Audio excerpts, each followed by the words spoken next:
Good morning. Welcome to the Unitarian Universalist Fellowship of Clemson. My name is Leslie Visage, and I am your worship associate today. Here at UUFC, we welcome all who would come seeking a spiritual home among us, whether it's your 100th time here or your first. If you happen to be a first-time visitor, we would love to get to know you. If you're here in person, please be sure to visit our welcome table right outside the sanctuary and stay for conversation after the service during our social hour.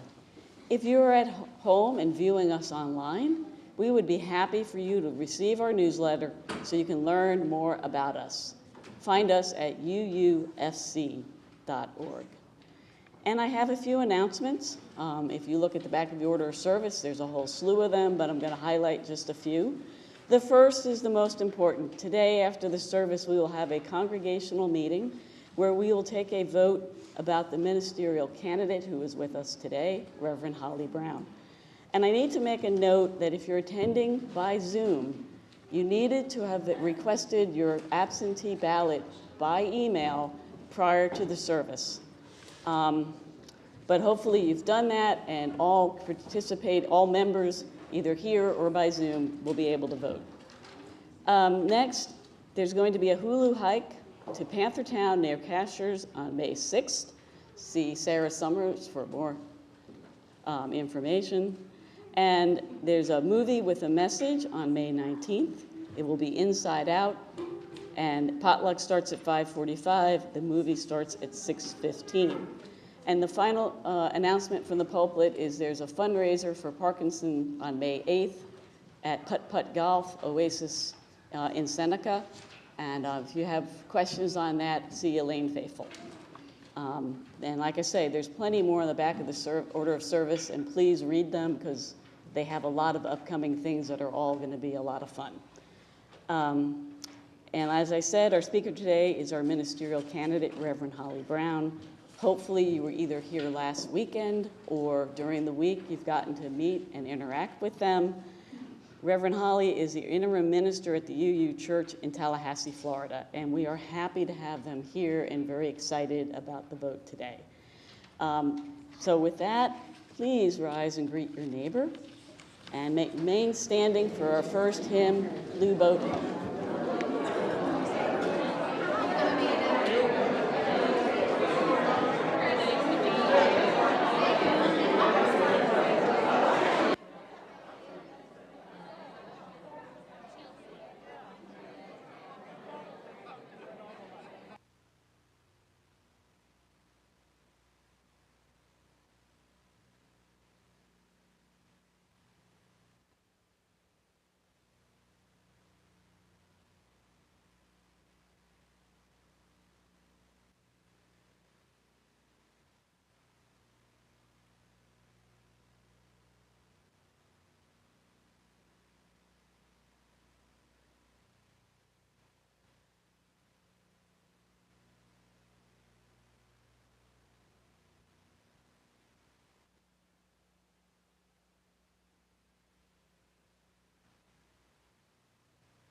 Our opening words are "Being human means we are of this earth" by Sweet Home Teacup.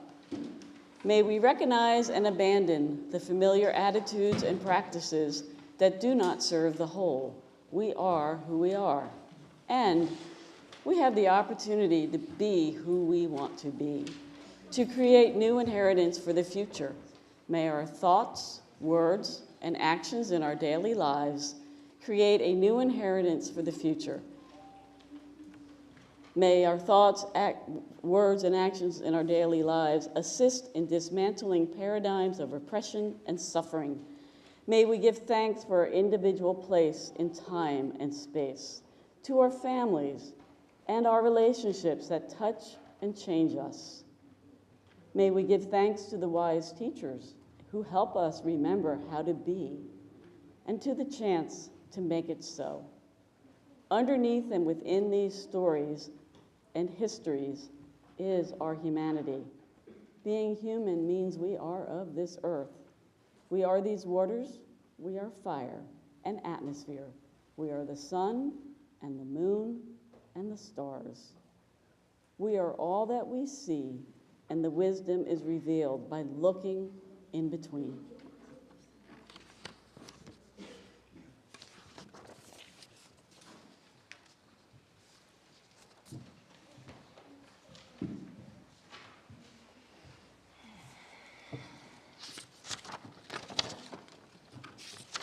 Good morning. My name is Reverend Holly Brown. I am your candidate for ministry, as Leslie introduced me a moment ago. I would like to invite Maya forward to help me with our chalice lighting this morning, a symbol of our Unitarian Universalist faith.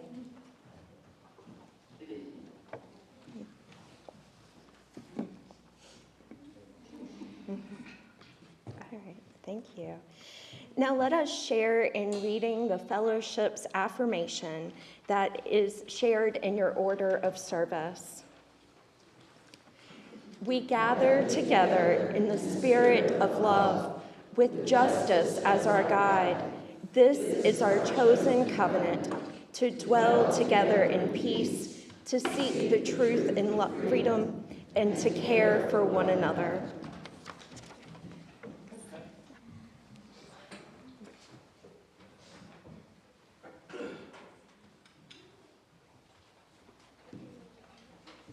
Good morning. I'm going to invite everybody to stay in their seats for our story this morning, unless you would rather come down and be a little bit closer to the screen to see the pictures. But any way you want to do it, it's fine by me. When Reverend Holly asked about ideas for a story for this morning, they said that they were looking for something that would cover Earth Day, planting seeds, and Beltane, if possible. And that Beltane one is a little tricky because there aren't a lot of children's stories about Beltane, so if anybody out there knows of any good ones, please let me know. So this morning's story at least hits two of those 3 points, and it's one that I'm very pleased to be able to share with you this morning. It's called Wangari's Trees of Peace, a true story from Africa. Wangari lives under an umbrella of green trees in the shadow of Mount Kenya in Africa. She watches the birds in the forest where she and her mother go to gather firewood for cooking. And she helps harvest the sweet potatoes, sugar cane, and maize from the rich soil. Wangari shines in school, and when she grows tall like the trees in the forest, she wins a scholarship to study in America. 6 years later, her studies over, Wangari returns to her Kenya home and sees a change.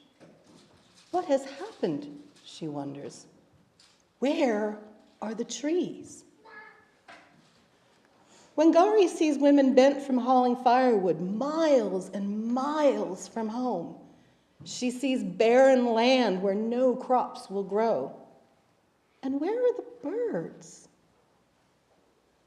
Thousands of trees have been cut down to make room for buildings, but no one planted new trees to take their place. Will all of Kenya become a desert? She wonders as her tears fall. Wangari thinks about the barren land. I can begin to replace some of the lost trees here in my own backyard, one tree at a time. She starts by planting 9 seedlings. Watching the seedlings take root gives Wangari the idea to plant more, to start a farm for baby trees, a nursery. In an open space, she plants row after row of the tiny trees. Next, Wangari convinces the village women that planting trees is a good thing. She gives each one a seedling. Our lives will be better when we have trees again. You'll see. We are planting the seeds of hope. The women spread out over their village, planting tiny trees in long rows, like a green belt stretching over the land. The government men laugh. Women can't do this, they say. It takes trained foresters to plant trees. The women ignore the laughter and keep planting. Wangari pays them a small amount for each seedling still living after 3 months, their first earnings ever. Word travels like wind rustling through the leaves about the green returning to Wangari's village. Soon, other women in other villages and towns and cities in Kenya are planting long rows of seedlings too. But the cutting continues. Wangari stands tall as an oak to protect the old trees still remaining. We need a park more than we need an office tower. The government men disagree. Wangari blocks their way. So they hit her with clubs. They called her a troublemaker and put her in jail. And still, she stands tall. Right is right, even if you are alone. But Wangari is not alone. Talk of the trees spreads over all of Africa like ripples in Lake Victoria. More women hear the talk and plant even more seedlings in longer and longer rows. The seedlings take root and grow tall until there are over 30 million trees where there were none. The umbrella of green in Kenya returns. Women walk tall, their backs straight, for now they can gather firewood closer to home. The land is no longer barren. Sweet potatoes, sugarcane, and maize grow again in the rich soil. The whole world hears of Wangari's trees. And if you climb to the very top of Mount Kenya today, you will see the millions of trees growing below you. And the green Wangari brought back to Africa.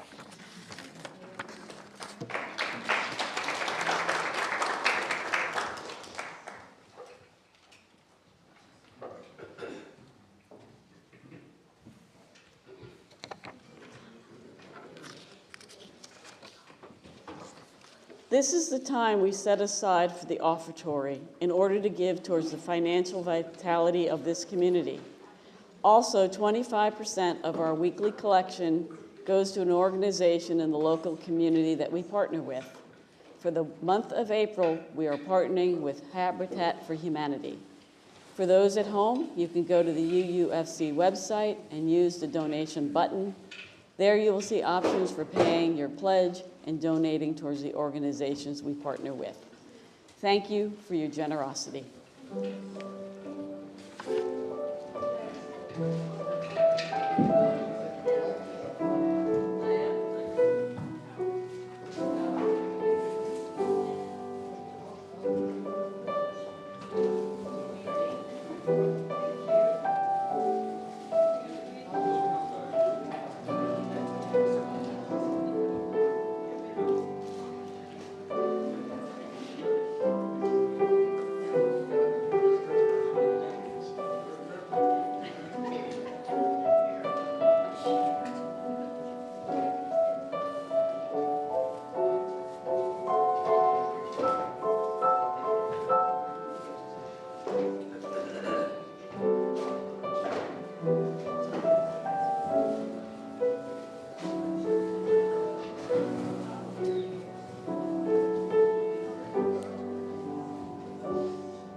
Thank you.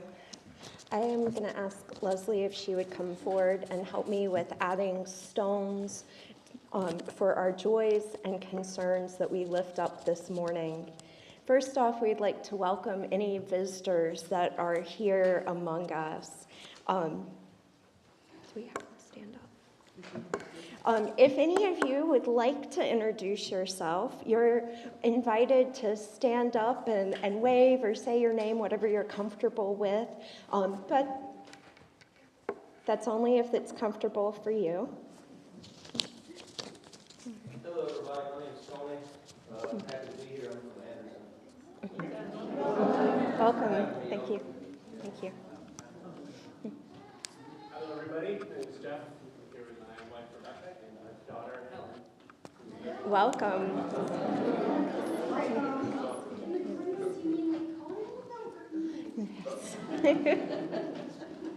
Hello, I'm Victor.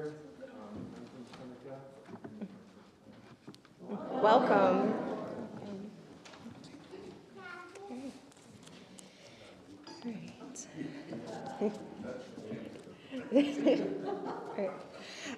We have a joy that the Ministerial Search Committee would like to thank our congregation once again for all your help and supporting this process.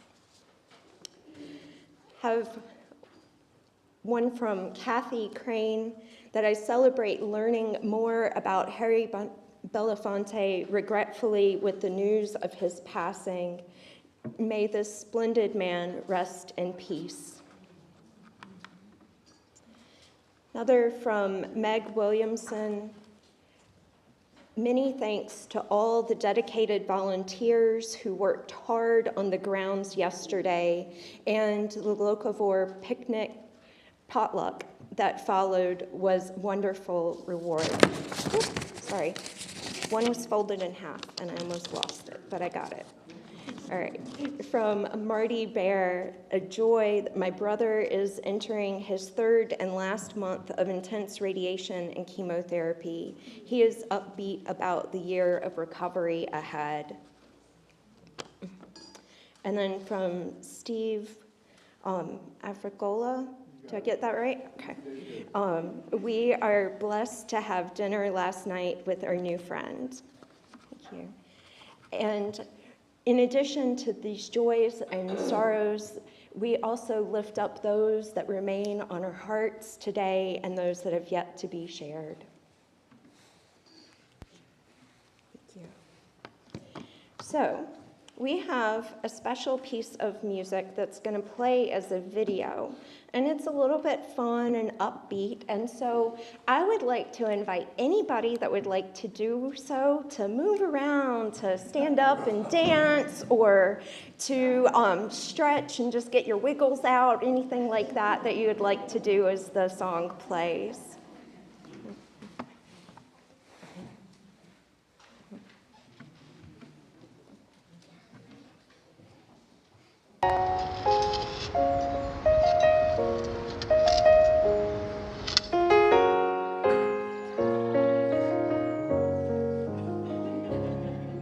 I spent a long time running. I never knew then what I know now. That the fruits, they always come in, but you can't go around just knocking them down. It takes a long time to show in. We plant the seeds then, and we look at them now. But the roots are always growing, no matter if I'm there or never around.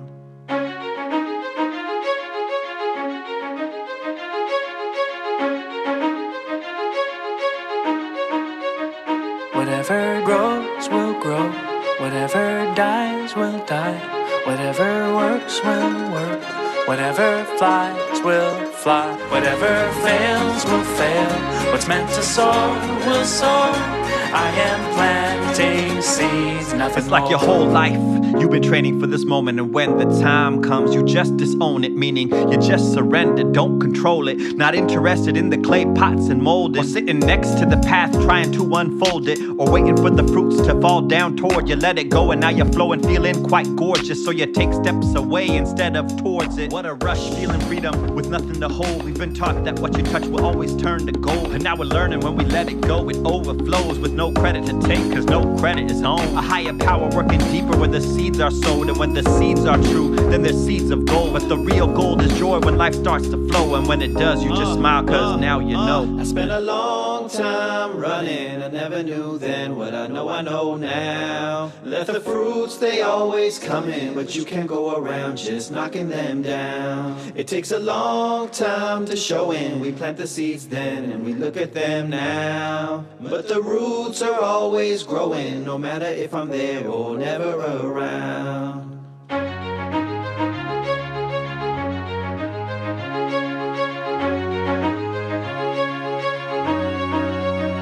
Whatever grows will grow, whatever dies will die, whatever works will work, whatever flies will fly, whatever fails will fail, what's meant to soar will soar.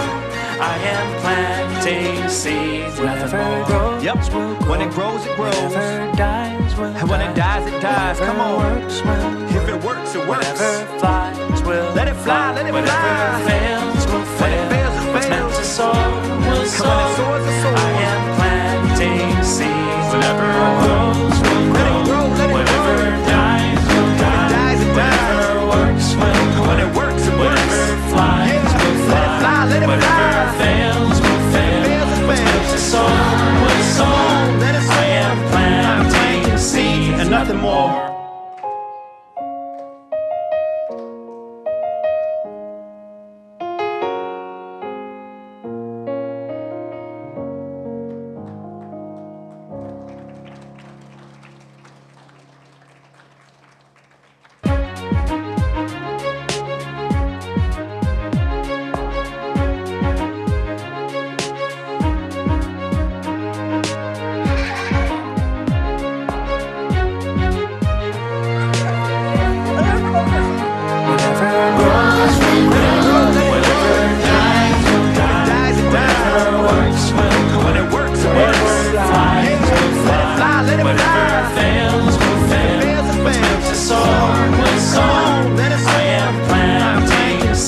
Nothing more.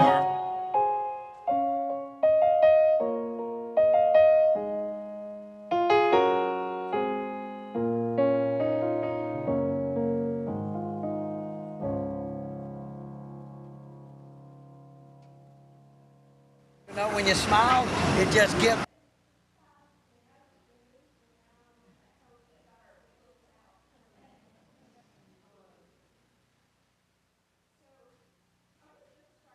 Question, but I want to explain something. I've gotten kind of used to having people respond, whether it's raising a hand, nodding a head, or saying something out loud. So if I ask a question, you don't have to answer aloud, but if you do, it will be welcome. Okay. So did any of you do anything to celebrate Earth Day last week? Yeah? See, number of hands and some yeses. What about anybody that has plans to celebrate Beltane or May Day? Anybody? Yes. Yes? Well, I've got a surprise for you. We're going to celebrate it a little bit today. So that should be an answer yes for everybody. Okay. So these times of year mark our connection to the earth, and rituals can help us mark those things. Maybe it is planting trees or doing a cleanup day here on the grounds, pulling weeds, hands in the dirt. Perhaps it is doing a ritual that helps us set our intentions for the year. And as I thought about this service today, I was like, okay, this seems a little too perfect for me. Because if you've read any of my story, any of my bio, paganism and earth-centered traditions are a part of my spiritual journey that led me here to ministry. And so acknowledging that seems appropriate as I approach the next phase in my ministry journey, and hopefully that will intersect with your journey as a congregation as well. You may have heard by now that I'm a United Methodist minister's kid and grandkid. And I told my dad I was Wiccan at 16. He was a minister, so you imagine that might have gone over like a lead balloon, so to speak. But I struggled with the theology, especially after the death of a friend when I was in high school. I began asking lots of questions, although my third word, according to my parents, was why, and I never stopped asking. And that's probably part of what led me to being a minister. But I found my way to Unitarian Universalism through paganism, of all things. So has anybody here heard of the Covenant of UU Pagans? Yes? Okay. Well, I was in a pagan shop in downtown Greenville, North Carolina, a number of years ago, and the shop owner mentioned this group called Cups, and that they met at a Unitarian Universalist congregation in Greenville, North Carolina. And I was intrigued about a congregation, a church-like thing that had pagans that weren't just meeting there, but were welcomed and part of the community. So upon reading the principles, I was like, all right, like I can get along with this. This makes a lot of sense. And it was like finding something that I didn't even know existed at that point. Being raised in rural eastern North Carolina, and when I say rural, I mean like a couple of stoplights in the town, and maybe one of them flashing half the time. But when I read the principles, I was like, man, this makes so much sense, and there's not the dogma, there's not the expectation that I can believe every single thing that is part of this faith tradition. But I had a favorite principle. Do any of you have a favorite principle? Which one? Democracy, number 6. Number 1. Okay. I'm hearing little bits of a lot of them. The search for truth and meaning, I think I heard democratic process, inherent worth and dignity. My favorite was always the 7th principle, as you might guess from my earth-centered tradition background. But that respect of the interdependent web of all existence of which we are part. And over the last decade or so, my understanding of that interdependence has deepened. Not just the interdependence with the natural world, but our interdependence to and with one another as well. And so when I found a ritual, when I was looking and thinking about what I could do for this Sunday and our time together, I came across a ritual celebrating Beltane that involved planting seeds and setting intentions. And I want to just lift up that we've already been planting seeds together in each one of the little meetings and each opportunity to share a meal together, a pizza party with the youth and parents, a social time in the founder's house and open forums and so many other opportunities, and out there in the dirt pulling weeds yesterday and having first time a peanut butter, honey, and raisin sandwich, thanks to Kathy. I had a new experience. Yes.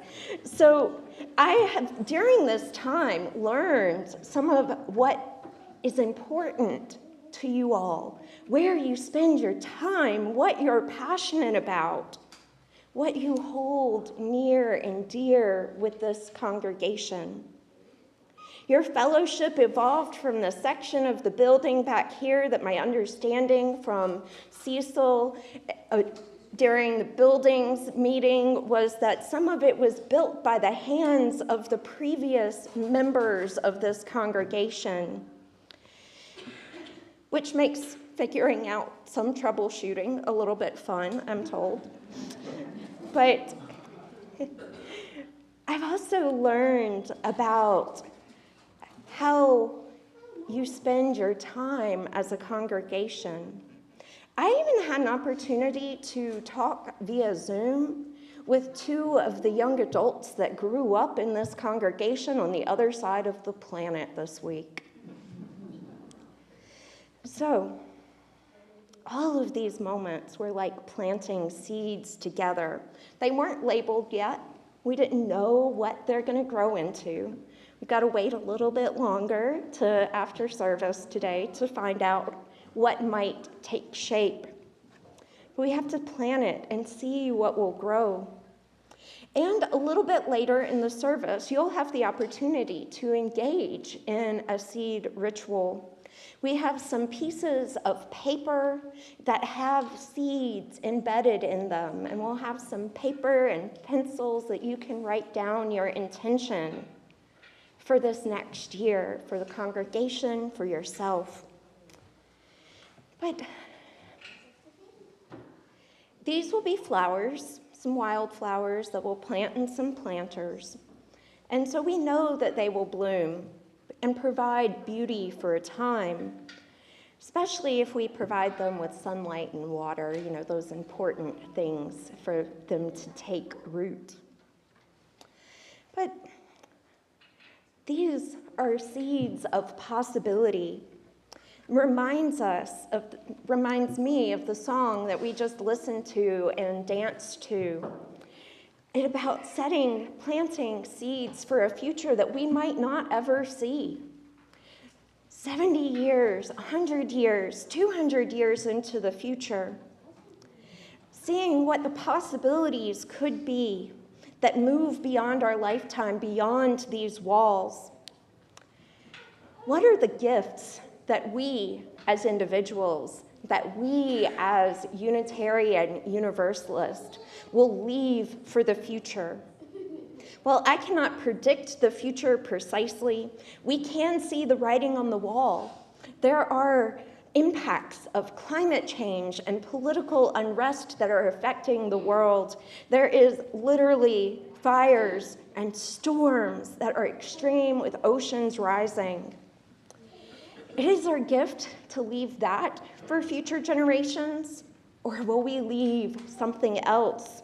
Maybe utilizing green sanctuary practices, maybe recycling and doing our part little bit by little bit in this congregation and as you use across the country. But we plant these seeds, we plant them for the future, even if we don't know what is going to grow, even if we are not going to sit under the branches for the shade or eat of the fruits. The song that we listen to is inspired by a piece in the Talmud. There is a story of a sage named Tony. One day he was journeying on the road and he saw a man planting a carob tree. He asked him, "How long does it take to bear fruit?" The man replied, 70 years.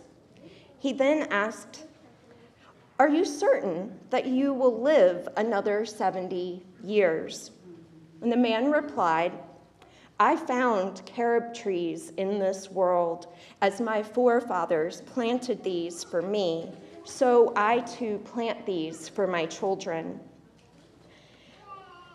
When we consider what we leave for those future generations, we can do things to slow climate change, to make a difference. Even one meal a week locally, according to the locavore potluck information, can make a difference. By changing our habits and how we interact with the natural world, we are planting seeds, whether they be for actual trees as the time for all ages, or flowers as the seed papers will provide, or metaphorical seeds like those that we have planted in community this week. They are a symbol of hope that we can make a difference, hope that there will be a better world even if we do not live to see it, hope that life will in fact continue, hope that the planet can heal, hope for our children's children's children will not just struggle to survive, but that we are creating a more just, not just loving, but more just and loving world in which they can thrive. I hope that for future generations of Unitarian Universalists, those raised in this community or in congregations across the country, as well as those that come searching later in life for something, that we will find the gifts, not just of who we are now leaving for future generations, but what about the gifts that our ancestors have left for us? The joy, the love, the hope, and the pain, all of it has created who we are now. And so too will all of the things that we experience in life influence future generations. We cannot give up hope that we can pass that love on, that we can make a difference. That reminds me of a saying from the Prophet Muhammad. If the final hour comes and you have a shoot of a plant in your hands, and it is possible to plant it before the hour comes, you should plant it. And according to an article by Sini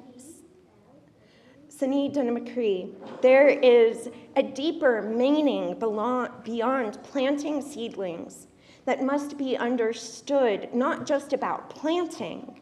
He said, quote, "The believer who remains hopeful, even in the last hour, is certain of eternity, even at their very end, treats those doomed to destruction as though they were permanent.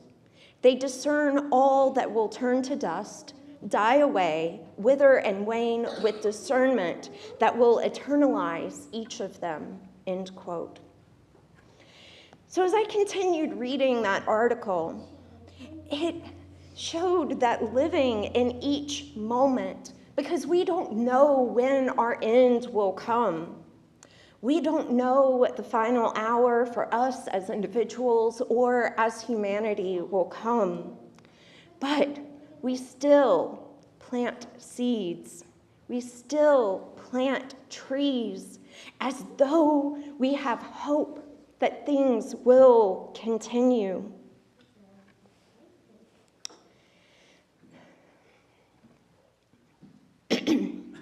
Ken, what is the legacy we leave behind? We're often caught up in our consumerist culture that tells us that we need the newest and latest thing. There's a planned obsolescence of technology, to be sure. Or that we want to travel and see the world by all different methods of travel. And I want to pause here for a moment, because I don't mean to say that we shouldn't invest in things that make our life easier, because there is benefit in that. But maybe we can recycle it and use it for a little bit longer or shop secondhand. But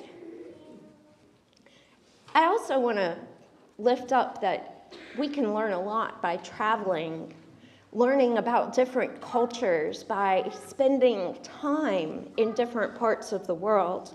But maybe we can think of ways to limit our impact or offset those emissions in some way. I believe that the song we listened to and danced to earlier, as well as the quote from the Prophet Muhammad and the Talmud, share a glimpse into what it means to live beyond today. Live knowing that the end of time is present, but it does not necessarily mean the end of all life. But it may mean the end of life as we know it in this day and age as things continually change around us. We are part of a living tradition. Our faith is ever changing. Some of you may have been involved in the conversations about the Article 2 Study Commission working on updating the principles and purposes. And those might change what we know now, but the sentiment, the understanding, the grounding of our faith remains and continues forward with us. We are part of a stream of history flowing in both directions, here today and in life in general. Doesn't mean that we always get it right. Our ancestors certainly didn't always get it right. But our legacy is all of the things that make us human, that make us who we are, the love, the pain, the sadness, and the joy. It teaches us to treat one another and the planet as though it is something bigger than ourselves and that it will continue long after we are gone. So, I'm now going to come to a part of the service where I'm going to shift gears a little bit because I want you all to be involved with this service. So I've asked a few of our young folks that as they came in, and if I didn't ask you, it's just because I missed you when you came in, that if you would be willing to help me to pass out these little baskets with seed paper in them. And I also have some writing implements. And after these are passed out, we will have a little bit of meditation time in which you're invited to reflect on what you will write as far as your intentions for the future. So, yeah, so if you want to take one of the baskets, and then I need somebody to help pass out pencils. So we can grab a handful. We have a couple of other people.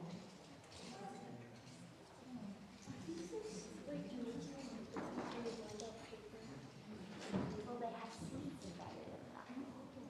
Yeah. All right.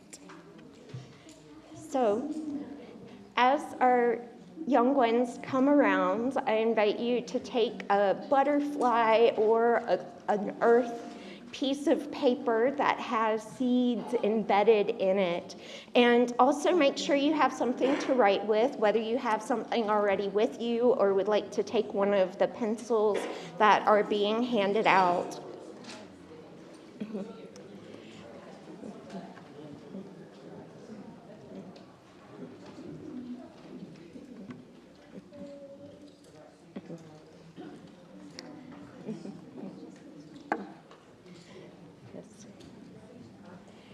And during our time of meditation in a few moments, I'll invite you to write down your intentions. What you can focus on are a few things. The future of what you would like to see here at the UU Fellowship of Clemson. The future of this area, this region around us, for yourself or your planet, or for your family. And I want everybody to feel open to participating in this, whether you are a first-time visitor or have been here for many years.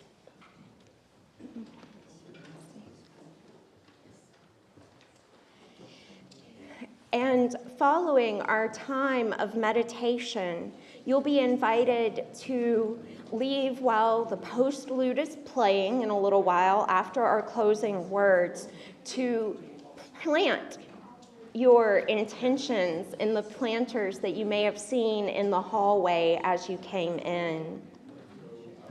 So, I think we're almost passed out to everyone. Does anybody else need a paper?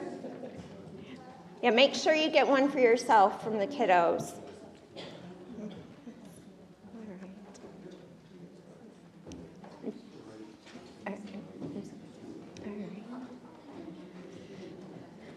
Okay. All right. Yes. All right. And just set those down wherever. All right. Now we're going to shift gears a little bit more. So I invite you to settle into your seats. Finding a comfortable position. Maybe this involves stretching, wiggling around to find that comfortable spot. I invite you to close your eyes or relax your gaze, whichever is most comfortable to you. I invite you to follow your breathing, listening as it flows in and out. Holding it for just a moment before exhaling, taking a few cleansing breaths. Feel it flow into your lungs, expanding your chest and your abdomen, sending oxygen flowing through your body. And as you release, make a little sound.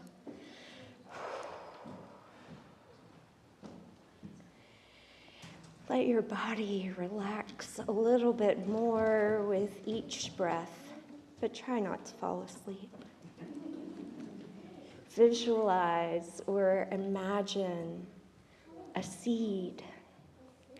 What does that seed contain for you? What is the intention that will grow from that seed? If there is an intention that you would like to set for yourself or the congregation, or perhaps both, as this seed is planted in the earth, it will begin to grow, to take shape. What shape would you like to see your intention grow into?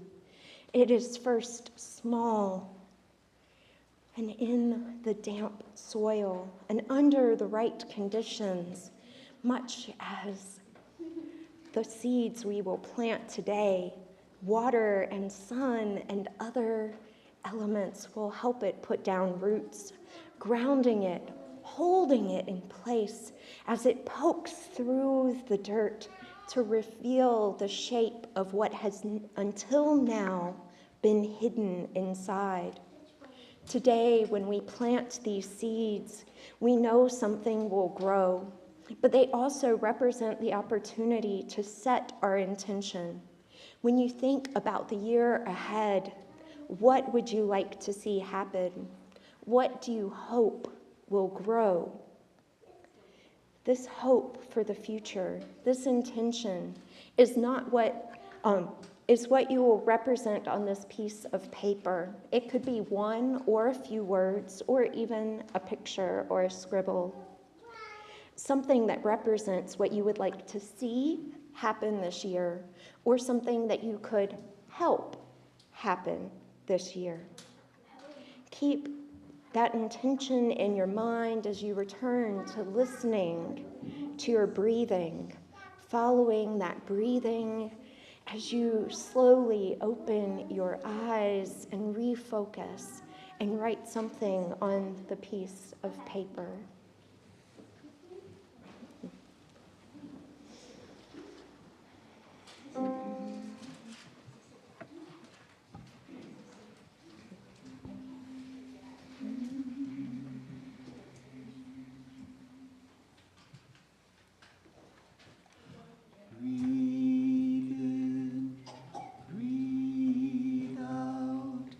Breathe in, breathe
following these closing words, you are invited to exit with me from the sanctuary during the postlude and find the planters near the name tag rack in the hallway, where you can use spoons to deposit your seed papers with your intention.